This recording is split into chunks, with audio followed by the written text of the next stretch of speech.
Muy buenas tardes.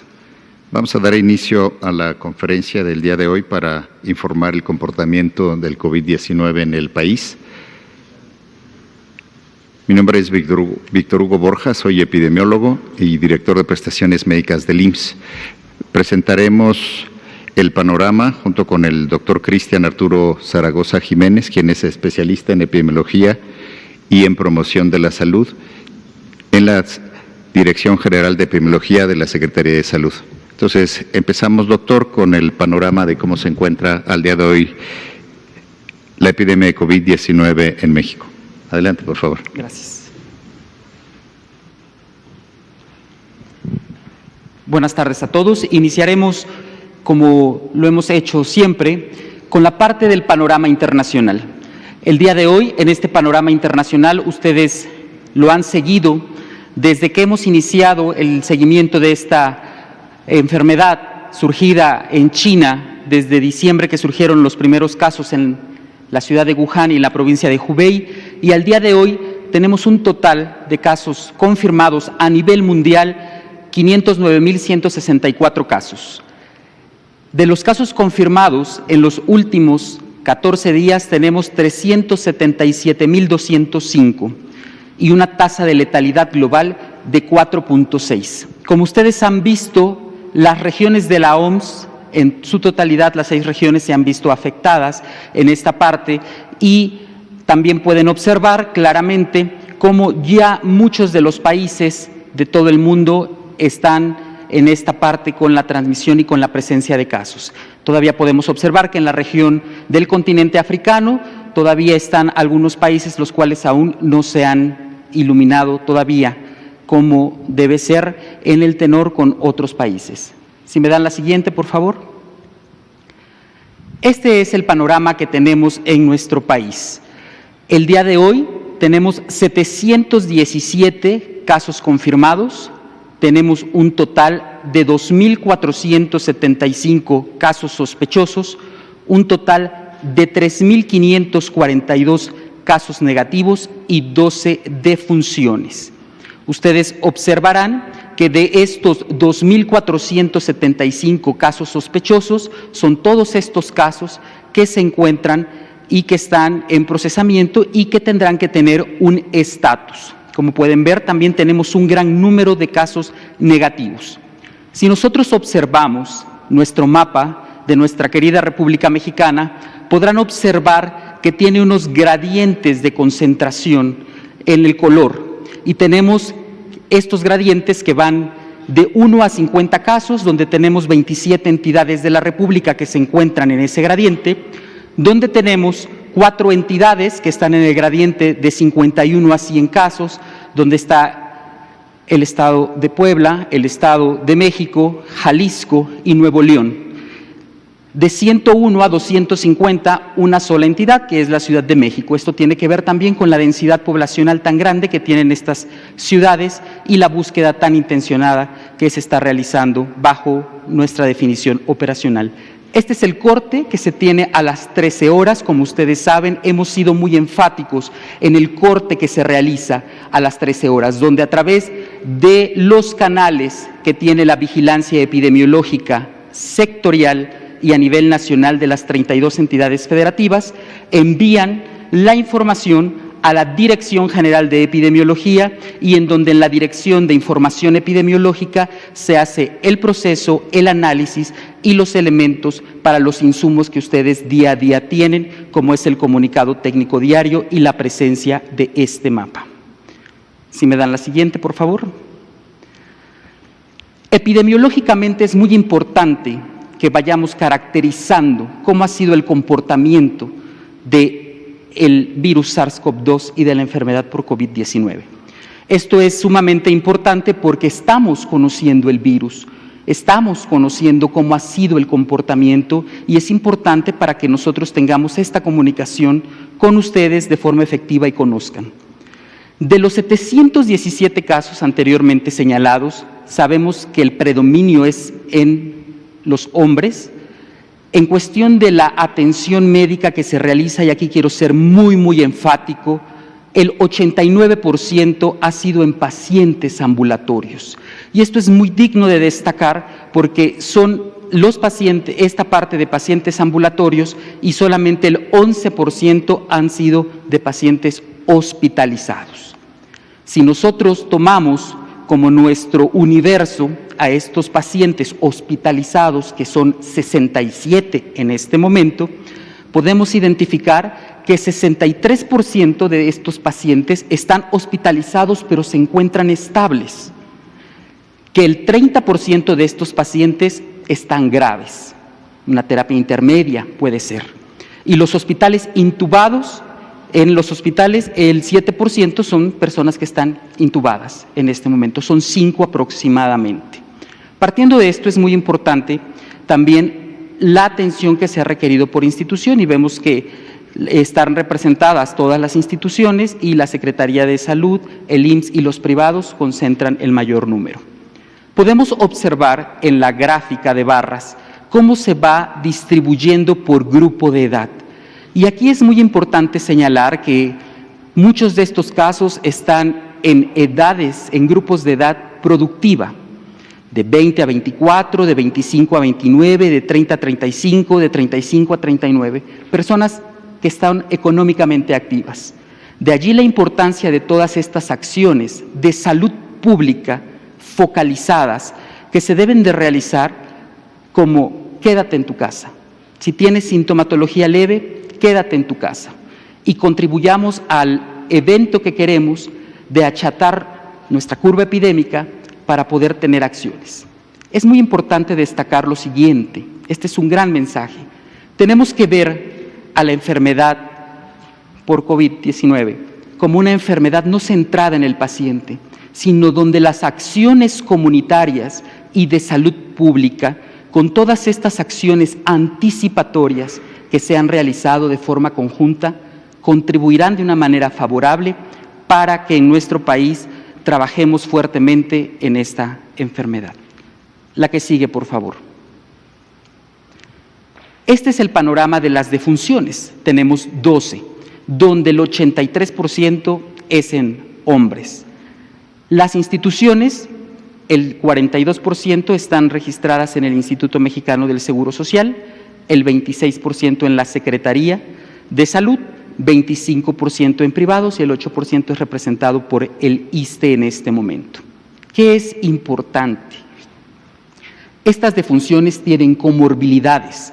Las principales comorbilidades identificadas con este universo de 12 defunciones son obesidad, hipertensión, diabetes, enfermedad pulmonar obstructiva crónica, tabaquismo e insuficiencia renal.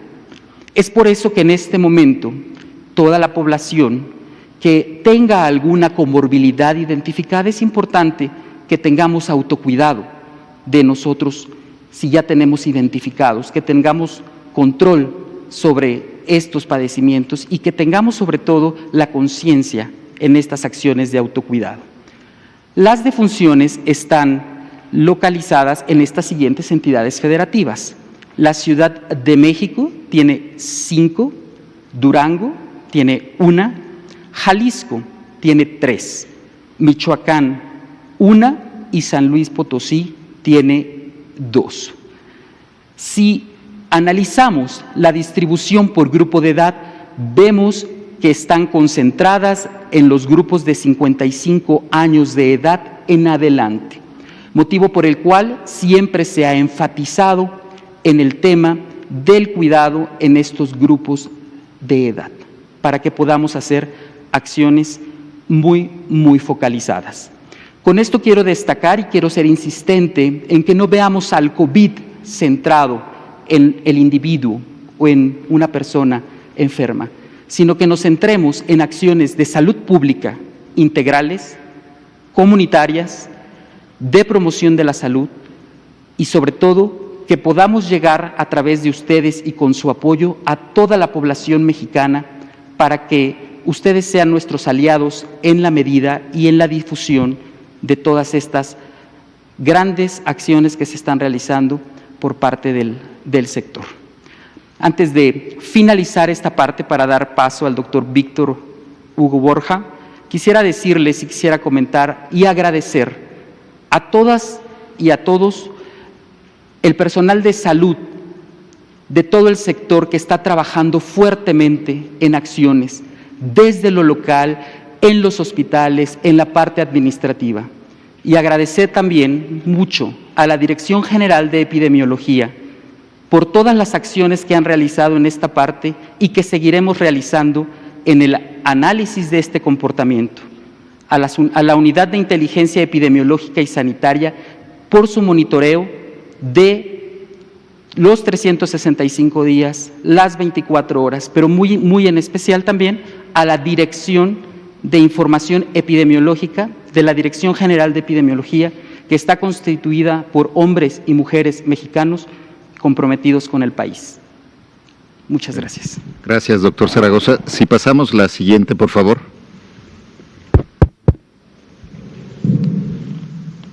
Como ustedes pueden ver en este cuadro, todavía predominantemente son casos importados con el 68%, estos 486 casos confirmados son asociados a viaje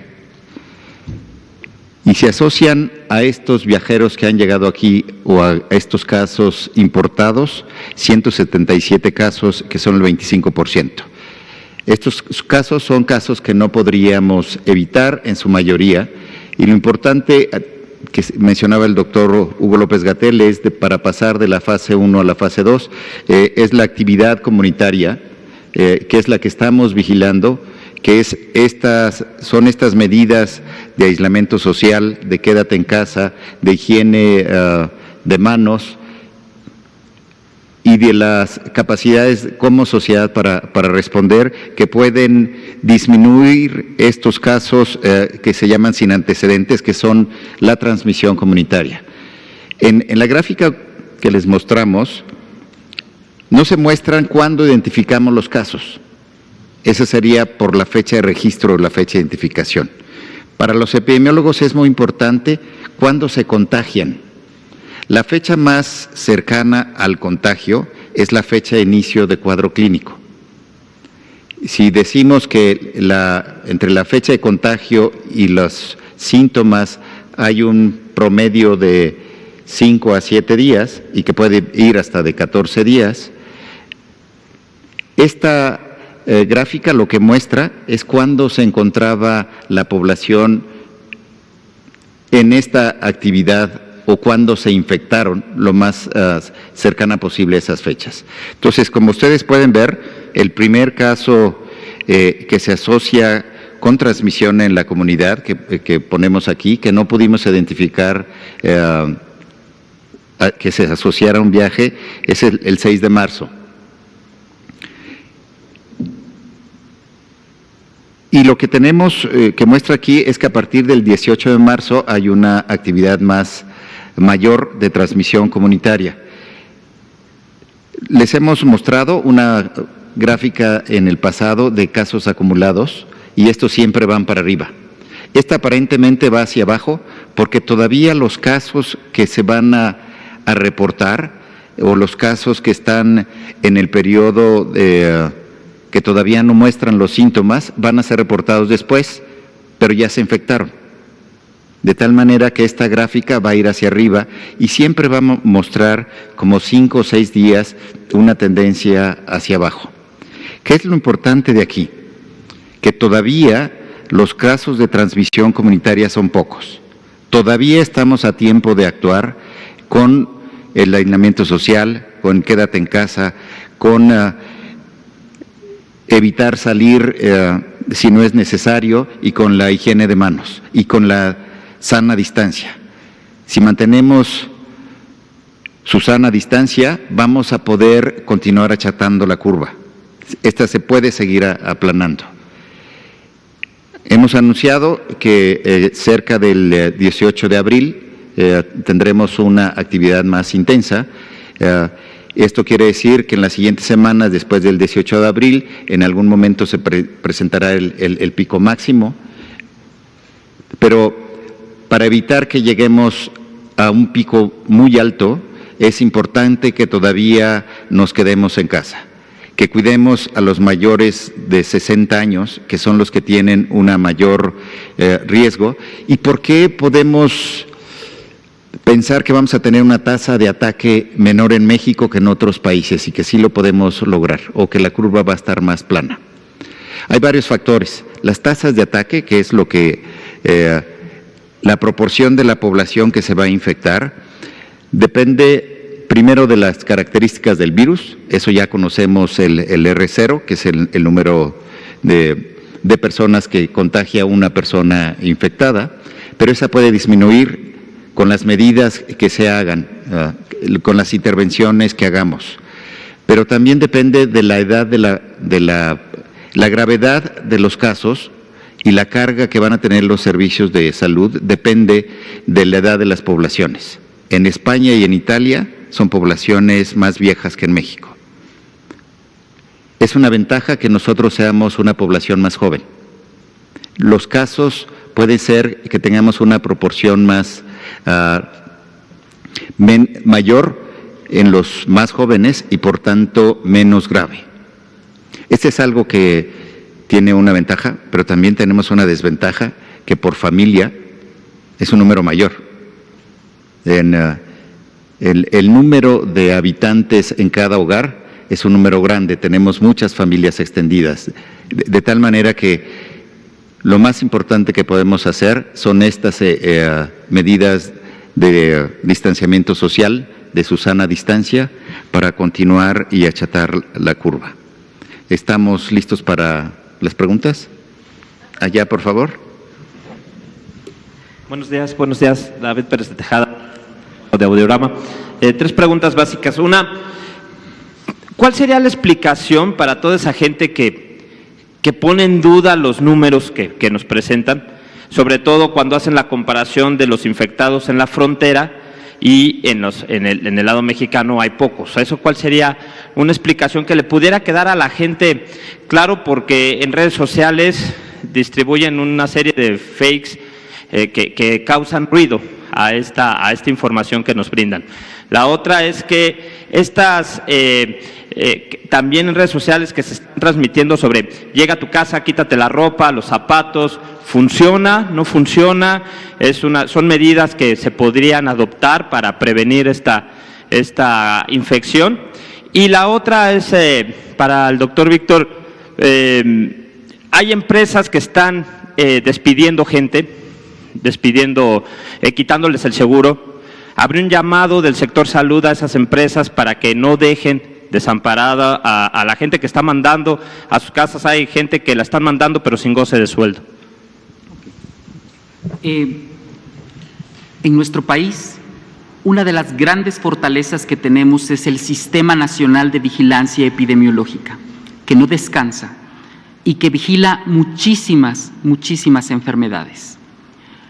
La fortaleza del Sistema Nacional de Vigilancia Epidemiológica, que se aplica en las más de 25,000 unidades de atención en nuestro país, nos da la certeza de que todo el trabajo que se está haciendo desde lo local, por los médicos de las unidades, por las jurisdicciones sanitarias, por las entidades federativas, con el apoyo también de la federación, del sector, porque estamos unidos, es que estamos trabajando fuertemente para poder tener todos los datos visibles, transparentes. Motivo por el cual yo los invito a ustedes, que son nuestros grandes aliados del personal de la prensa, a difundir los comunicados técnicos y la información que a través de las páginas oficiales de la Secretaría de Salud Federal salen todos los días con este comunicado, donde se da un pequeño panorama de lo que está sucediendo en esta parte. Las medidas de promoción de la salud, las medidas de educación para la salud, son medidas básicas, de bajo costo, muy fáciles de aplicar, y que en este momento, con la aplicación de su sana distancia y la aplicación de este resguardo que estamos teniendo de quédate en tu casa, Es un momento para fortalecer desde la célula principal, que es la familia, en el cual tenemos que fortalecer el lavado de manos con agua y jabón, la limpieza de superficies y, sobre todo, esta comunicación efectiva para promover desde los más pequeños de la familia hasta los más grandes la importancia de las acciones de salud pública para poder contribuir, para poder achatar, para poder aplanar esta curva y trabajar fuertemente por nuestro país. A mí me gustaría decir por qué sí creo en esta cifra. Y técnicamente me gustaría...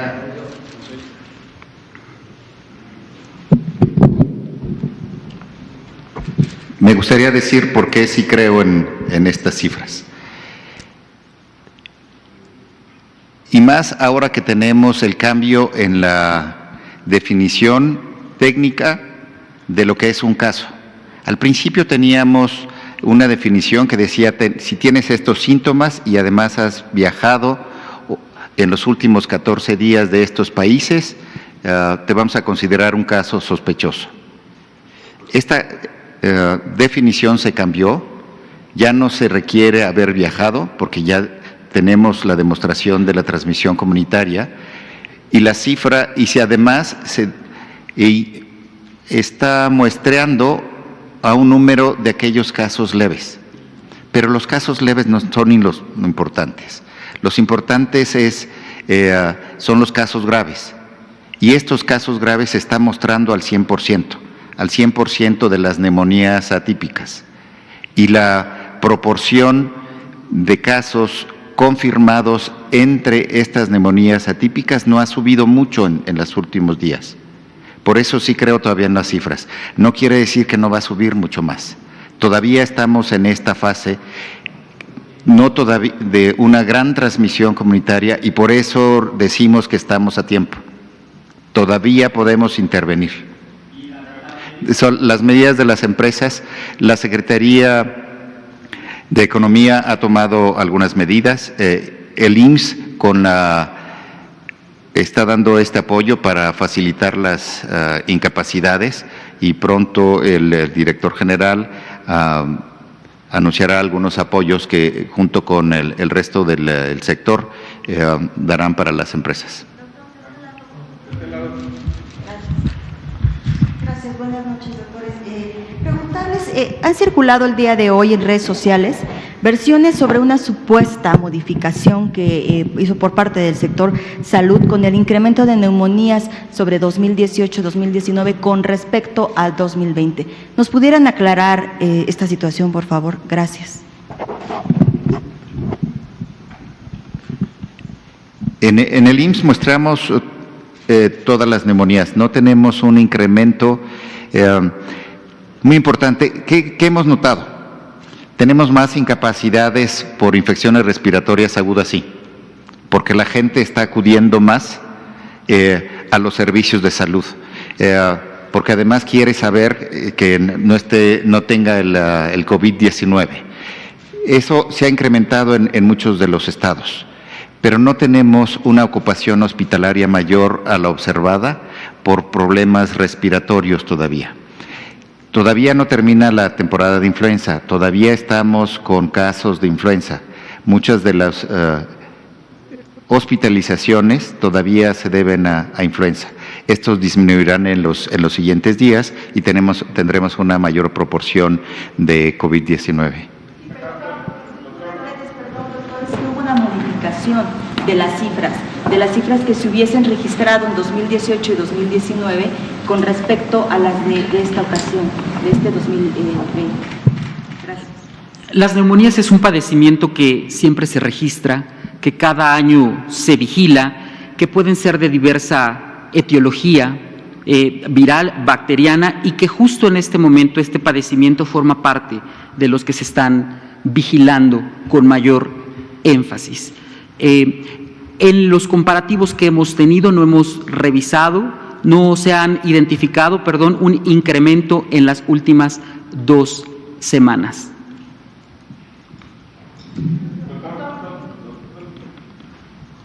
Allá atrás, por favor. Muchas gracias, doctor. David Rodríguez de Multimedios. Quiero para que sea bien enfático y muy claro con lo que es una neumonía típica en diferencia del COVID-19. Y una segunda, en estas cifras de los 717 casos, ¿hay personal médico del instituto infectado? Personal médico del instituto, sí.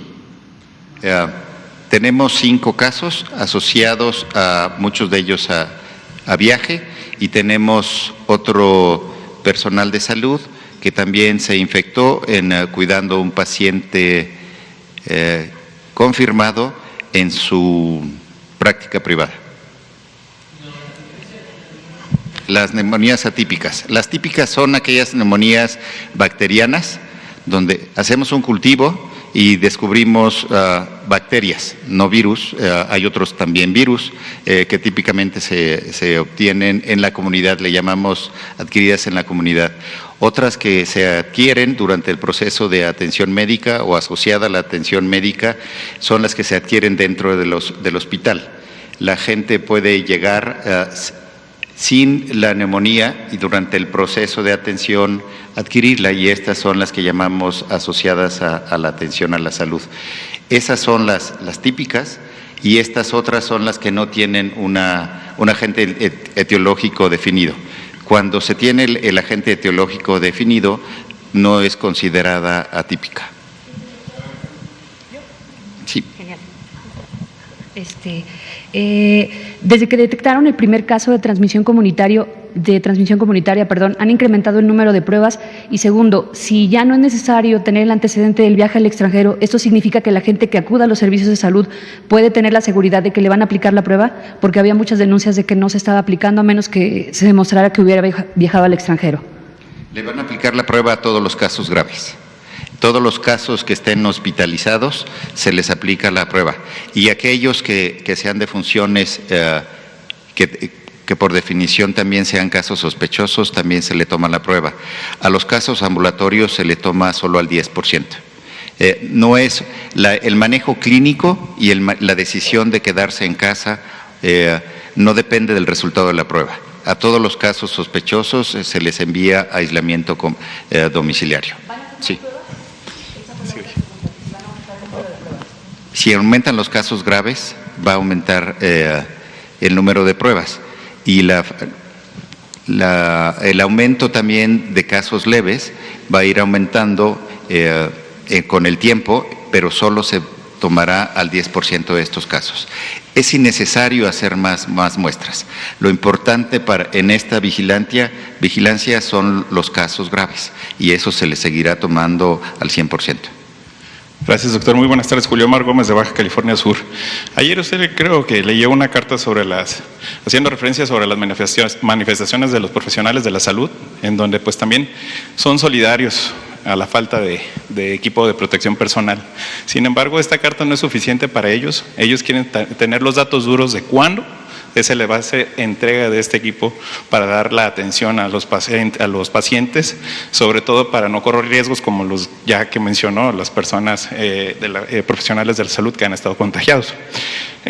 Los Cabos, como cualquier otro estado turístico, Baja California Sur, tuvo un alza exponencial bastante fuerte con el caso de sospechosos y sobre todo los casos de importación, y que obviamente ha ido a la alza muy rápido. En este sentido, es solamente Los Cabos, los demás municipios como Nú, Loreto, Mulegé y los demás no han tenido mayor problema, solamente Los Cabos. En ese sentido, ¿se va a hacer algo para los estados que son altamente turísticos y no tener casos importados? Y por otro caso, también ayer hablaban las doctoras justamente del confinamiento, que de esto de estar en casa, pues tiene otras consecuencias psicológicas, psiquiátricas más, si los vienen arrastrando, cuestiones depresivas y de estrés postraumático y demás. El punto es que el sector salud, el IMSS, el ISSSTE, dicen que tienen los medicamentos que los van a dar y que los están dando y que los ofrecen, pero en una realidad no es cierto. En una realidad ni los dan ni los tienen, a lo mejor en muchos de los casos, y una prueba es esta. Son recetas que nos las hacen llegar junto con muchas otras más, en donde están desesperados porque son gente que vive del día al día y no tienen para pagar los medicamentos. Es una tristeza. Me gustaría hacérselo entrega para ver si puede ayudar a esta persona que de plano sí vive el día al día y que tiene que tomar antidepresivos, antipsicóticos y también ansiolíticos. Entonces sí, decir por dónde es donde se le va a entregar ese medicamento. Son los 3 puntos que sí es importante dar una directriz en caso de estas 3 cuestiones. Gracias. Nosotros reconocimos ayer que al principio de la epidemia habíamos tenido problemas con el equipo de protección personal y con la capacitación del personal nuestro del IMSS. Llevamos cerca del 90% del personal capacitado y el equipo de protección personal llegará esta semana. Hay algunos lugares que todavía no llega. Estamos asegurándonos que el equipo de protección personal llega a los lugares donde tenemos pacientes internados, es decir, donde están los graves, y los 70 hospitales que nombramos como lugares de referencia, más otros 10 que son unidades médicas de alta especialidad. Estas ya están, muchas de ellas preparadas, se han liberado camas, algunas de ellas que normalmente están con el 90% de ocupación, ya se encuentran en el 50% de ocupación. Debo reconocer que también hemos tenido problemas en la oportunidad del surtimiento de algunas recetas, no de desabasto. Esto quiere decir que no se lo entregamos el mismo día que se le receta y se entregan unos días posteriores, porque tuvimos problemas de logística conocidos por ustedes en la distribución de algunos de estos medicamentos durante este año. Esto hay que reconocerlo. Tuvimos en el pasado, casi todo el año anterior, un surtimiento de recetas del cerca del 99% y ahora estamos más bajos. Pero no quiere decir que no le vayamos a dar a los medicamentos a los pacientes. Hacemos todo lo posible porque en los siguientes días lo tengan. Si hay derechohabientes del IMSS que no se les haya entregado la receta, pueden avisarme. Claro que sí, y vemos que no pasen muchos días. Es algo que no debemos menospreciar, no debemos pensar que no es un problema, pero estamos dedicados a que los pacientes lo tengan. Y si me lo permite, para la Baja California Sur hemos tenido comunicación permanente con las autoridades estatales y la vigilancia epidemiológica se realiza de forma activa desde Guerrero Negro, Loreto, Mulegé, Mondú, La Paz, obviamente Los Cabos, y también bajo un enfoque de riesgo y un análisis del mismo. Sabemos de la importancia y las acciones han sido focalizadas, incrementadas y supervisadas en aeropuertos y puertos de entrada. ¿Cuáles son esas fortalezas? Las fortalezas son: 1, un sistema de vigilancia epidemiológica activo que nos permite tener una notificación en 24 horas a partir del cumplimiento de las definiciones operacionales de todas las unidades médicas en este momento desde que iniciamos con la Baja California Sur. Y la comunicación permanente ante cualquier situación ha sido muy estrecha. Me gustaría aclarar esto de la neumonía típica por si no quedó claro. Una neumonía por algo desconocido o no clasificado es una neumonía típica. Y no es incorrecto clasificarlo como neumonía típica mientras no se tenga la confirmación del laboratorio. Entonces, si dicen que alguien tiene una neumonía típica, como sucedió cuando empezamos con la influenza, o si ustedes recuerdan, eran neumonías atípicas, son las no identificadas el agente etiológico. No identificamos el agente causal. Mientras no tengamos la confirmación, esta es una neumonía atípica. Sí. Gracias. También para poder concluir con los temas que preguntaron mis compañeros, evidentemente hay mucho nerviosismo con los doctores y ellos me preguntan, para poderle preguntar directamente a ustedes, si en el caso de los médicos que estén enfermos por atender a los pacientes, se les va a dar prioridad para poderlos atender a ellos también en las clínicas que están dando la batalla, y también después, evidentemente, de que se dio a conocer en España que hasta un 10% de personal médico resultó contagiado después de estar atendiendo a tantos pacientes.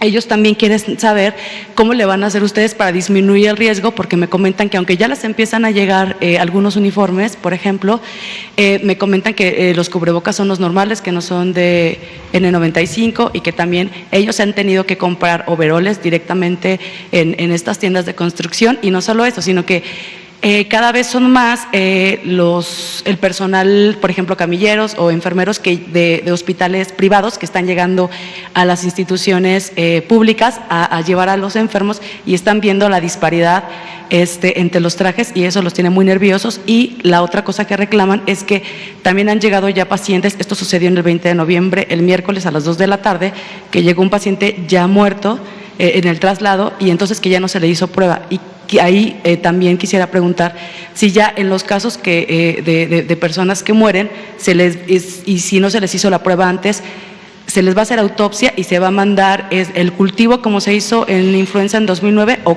cuál va a ser el procedimiento para poder contabilizar estas muertes. Gracias. Fueron como 10 preguntas, ¿no? Perdón. Vamos hacia atrás. No se les hace autopsia, no está indicado. Ya.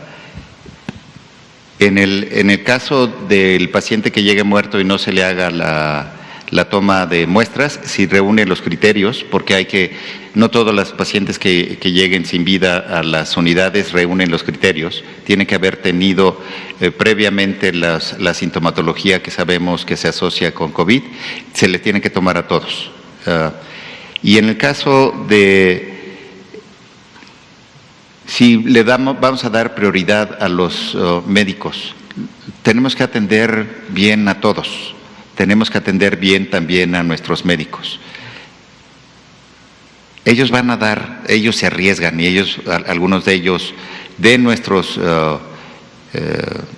médicos mayores, porque hay unos médicos mayores de 60 años, como algunos compañeros míos y como yo.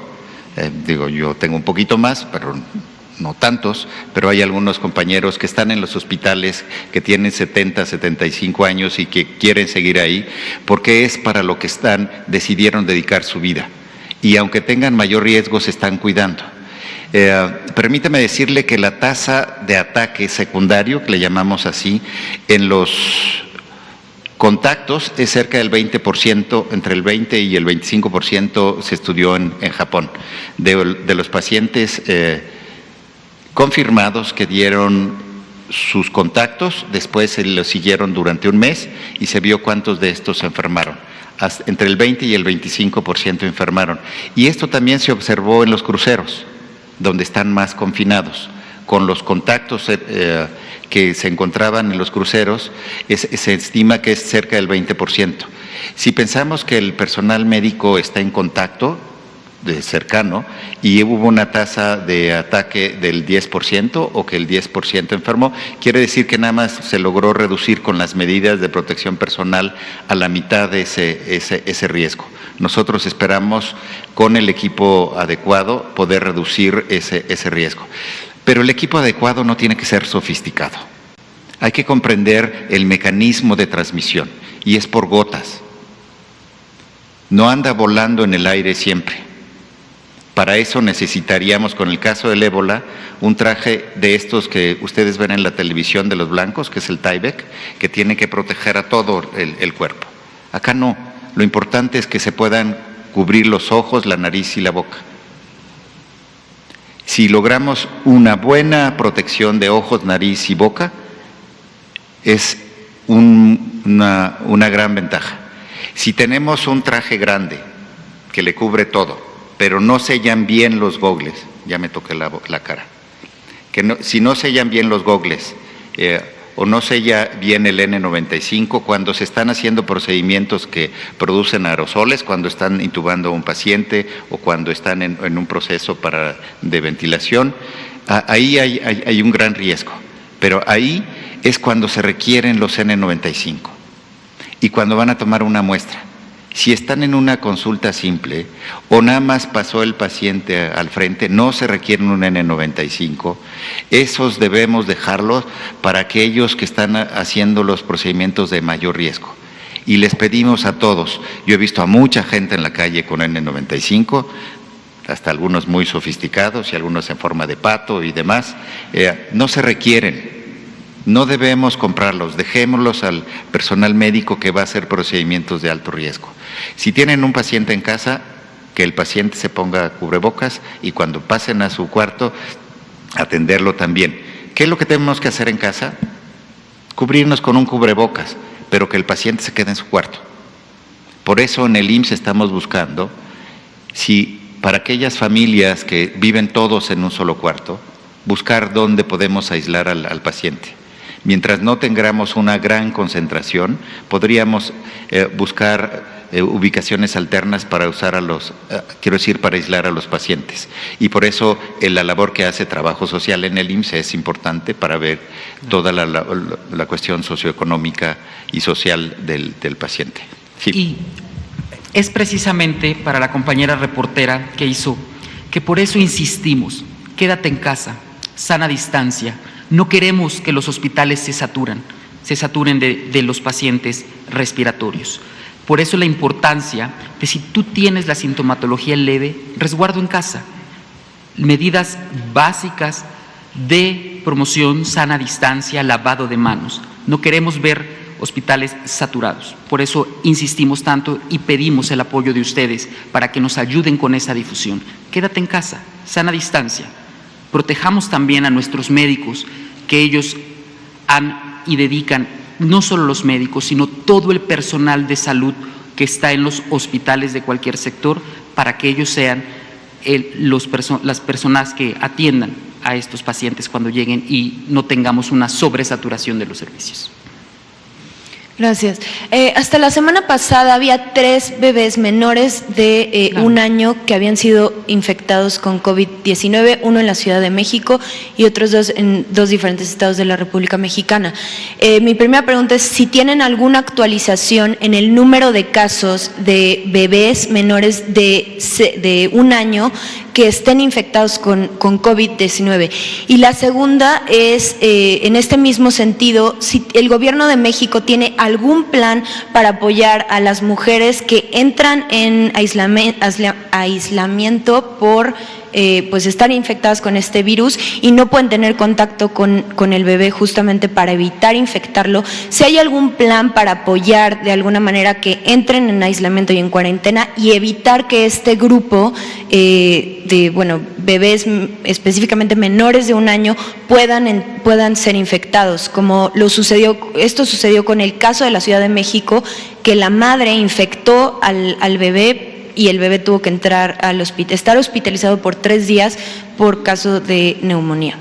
Entonces, esas serían mis 2 preguntas: la actualización en el número de casos en este grupo, y la segunda, si el gobierno tiene algún plan en este sentido. Hasta este momento solo tenemos un caso en un menor de un año, que es de aquí de la Ciudad de México, y existen varios planes de ayuda y varios programas que se han activado precisamente en esto, de otras dependencias.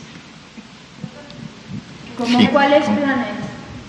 O sea, ¿puede explicar cuáles son los planes que se tienen considerados? Por ejemplo, el día de ayer en esta misma mesa se hablaron de algunos números en los cuales se puede pedir apoyo específicamente para muchas mujeres, para madres adolescentes que tengan y que requieran alguna orientación, pueden comentarse. Yo en este momento desconozco a detalle cuáles serían, pero sí existen. Buenas noches, doctor. Gracias. Fanny Miranda, de Milenio. La jornada de sana distancia concluye el 19 de abril, pero usted nos comenta que el pico más alto se va a ver el 18 de abril. Entonces, ¿está entre los planes prolongar esta jornada de sana distancia, prolongar pues que nos quedemos aislados en casa o incluso activar una cuarentena total? Y por otro lado, hoy la FDA de Estados Unidos autorizó el uso de plasma sanguíneo de pacientes recuperados. ¿Esto podría usarse como tratamiento en nuestro país también? La jornada de sana distancia está en un inicio planteada en estas fechas, pero se evaluará dependiendo del comportamiento de la epidemia si se continúa. Es algo que se inició en la etapa 2, va a coincidir con el inicio de la etapa 3, entonces tenemos que hacer una evaluación completa de cómo se encuentra la epidemia en el país. Recordemos que no esperamos que suceda al mismo tiempo en todo el país. Primero sucederá en las grandes urbes, en las áreas metropolitanas, como lo hemos estado viendo, y después en otros lugares.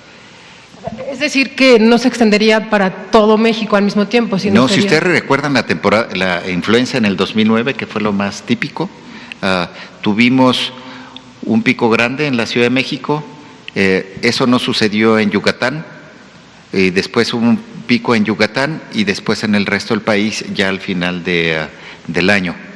No se espera que en todo el país prenda, como en los continentes igual, en Europa no ha prendido igual o al mismo tiempo en todos los países. Esto depende de la movilidad de la población y qué tanto de un lugar a otro se puede transmitir o se movilizan las personas infectadas. Lo estamos evaluando. Nosotros en el IMSS se probará como un proyecto de investigación y para lo cual pediremos la cooperación de aquellos sujetos que han tenido una enfermedad leve, que ya se recuperaron. Demostraremos que ya no circula el virus en su cuerpo y les pediremos plasma. ¿Cuántos sujetos de investigación necesitan para probarlo? Todavía no lo hemos determinado. Gracias. Buenas noches, doctores. Bianca Aguirre de Notimex. Quisiera saber, bueno, pues, ¿por qué hay tanto contraste en la zona fronteriza Estados Unidos-México en cuanto a los contagios? Y es que, por ejemplo, se ve un mapa circulando en el que en California, por ejemplo, hay 3.944 contagios, mientras en Tijuana solamente hay 10 y en Baja California hay 20. Otro ejemplo es Arizona, 508 y Sonora son 7.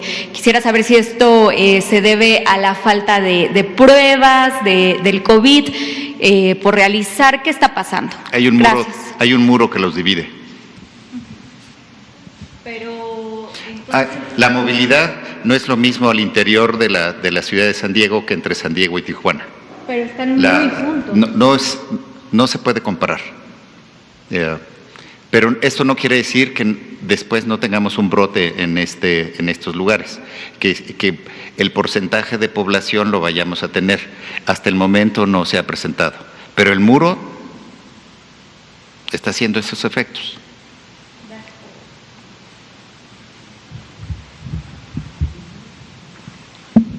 Gracias, doctor. Luis Francisco Soto, del Sistema Público de Radiodifusión, Canal 14. Doctor, para precisar dudas y disiparlas en la población, en este caso de los casos graves que requieren atención médica hospitalaria, ¿qué pasa en el caso de las personas, digamos, que no cuenten con esquemas de seguridad social?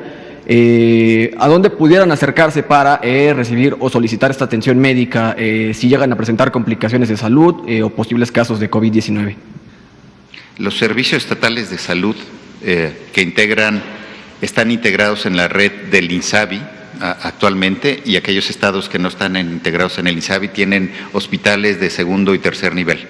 Aquí en la Ciudad de México hay una red hospitalaria también que ya la jefa de gobierno ha anunciado, y están los institutos nacionales de salud. La seguridad social atiende cerca un poquito más entre el ISSSTE y el IMSS, un poquito más de la mitad de la población, pero el resto tiene estos otros servicios que serán gratuitos en todos estos hospitales públicos. Gracias. Allá atrás. Doctor Borja, quiero preguntarle cuántas incapacidades, ya que lo comentó, ha otorgado el IMSS por coronavirus, cuántas por influenza y cuántas por infecciones respiratorias agudas graves. El total de estas sería difícil decírselos. Solo tenemos un número pequeño. Le debo el dato. Sí, lo que hemos visto en las curvas que monitoreamos diariamente ha sido el incremento desde hace 2 semanas. ¿Cuáles son los requisitos para que las personas tengan acceso a esta incapacidad? tener los síntomas relacionados con coronavirus. Toda persona que tenga fiebre, cefalea, ¿cuáles son las otras? Odinofagia. Y tos, y alguno de los otros síntomas, le damos la incapacidad. Todas.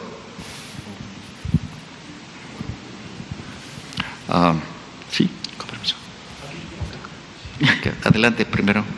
Doctores, buenas tardes. Gracias. Carlos Domínguez, de Nación 14. Ustedes han comentado que para el 18 de abril estaríamos hablando de que sería el máximo, se vería el máximo de personas contagiadas de COVID-19. ¿Tiene la Secretaría de Salud ya un número aproximado de contagios? No dijimos eso. Dijimos que empieza como la fase 3. No, pero y que tendrían, eso todavía inicia la fase 3 y todavía se incrementa. El pico puede venir 2 semanas después. ¿Cuánto considera la Secretaría de Salud que podríamos estar hablando de contagios en el mejor o en el peor de los escenarios en caso de que la sana distancia funcione o no funcione, doctor? Para determinar si es posible o si es factible pasar de la segunda fase a la tercera. No es con un número, es una cuestión continua. Si ustedes ven los datos de China, que es el único país donde ya terminó la epidemia, duró 12 semanas y Hubei como provincia tuvo una tasa de ataque de 0.11.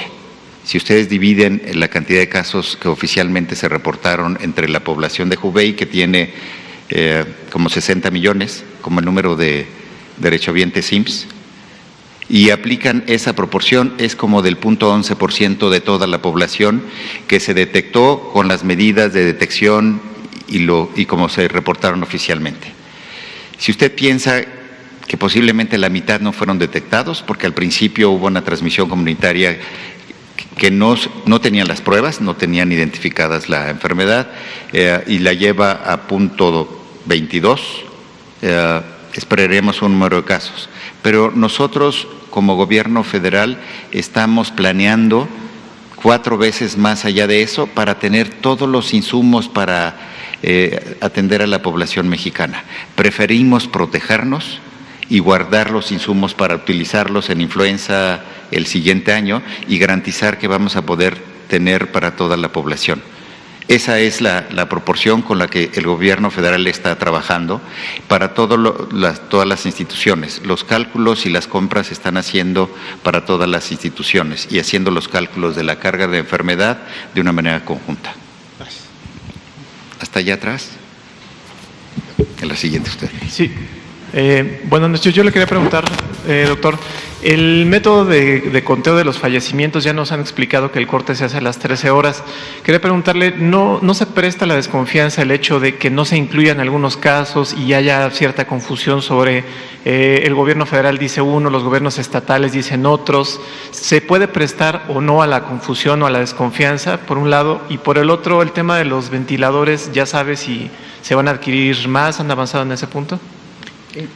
Si me permite, la importancia de tener un corte a nivel epidemiológico nos permite a nosotros precisamente dar esa certeza del análisis de información y que ustedes puedan observar todos los días que se hace en esta conferencia, donde ustedes tienen ese análisis y pueden identificar cómo se ha ido comportando. Les explicaba el tema de cómo migra la información desde un nivel local, un nivel jurisdiccional, un nivel estatal, una información validada, una información certera.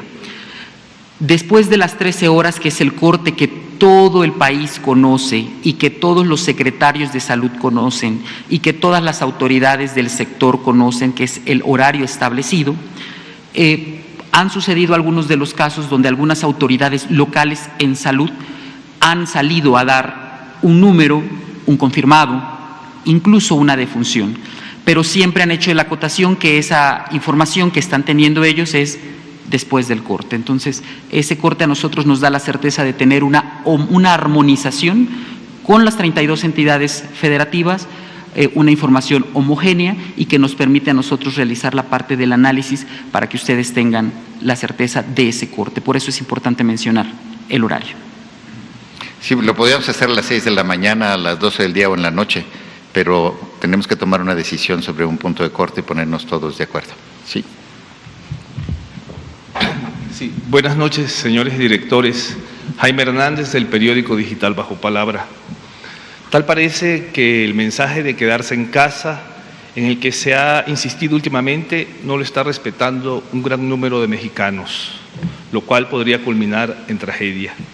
¿Creen ustedes que vale la pena insistir de manera más enfática en este llamado y, de ser posible, ampliarlo? Y también, en este mismo sentido, me gustaría saber la opinión de ustedes respecto a las críticas que ha recibido el presidente por parte de organismos internacionales que lo tachan de ser un ejemplo sumamente peligroso que amenaza la salud de los mexicanos por no acatar las recomendaciones de salud, y si su llamado a que todos acatemos las medidas de prevención también incluyen al señor presidente.